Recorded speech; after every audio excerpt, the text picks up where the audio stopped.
म त अब बाहिर निक्लिन दिएन, कुनै घरमा राखेँ, मलाई त्यहाँ लखाटिहालेँ। सबै भिडियो छ त, जम्मैकै अनुहार छ त। एक दुईवटा मान्छेले चाहिँ नि नकाब लगाएको छन्, एक दुईवटाले, नत्र त सबैचोटि खुला छ। आगो कसले लगायो, सिंहदरबार कसरी जल्यो, सर्वोच्च कसरी जल्यो, इसारा। त्यस कारण मेरो चाहिँ नि मेरो जीवनमा मैले यो कल्पना नगरे विषय पर्यो।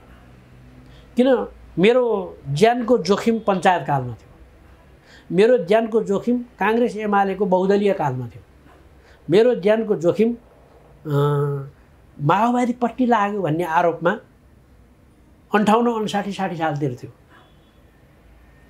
त्यसबेला मेरो हेटौडामा तत्कालीन सरकारले, तत्कालीन राज्य व्यवस्थाका चाहिँ मान्छेहरूले धेरै दुःख दिए, तोडफोड त्यहाँ पनि गरे हो, हेटौडामा पनि। त्यो चाहिँ गरेका माओवादी भनेर। अहिले पनि अब मलाई गाली गरेर के भन्छ, 17,000को हत्यारा भन्छ। के भने थियो, यो देशमा भएका पार्टी मध्ये कम्ती बदमास माओवादी छ भनेर मैले सपोर्ट गरेँ हो र म संलग्न भयो।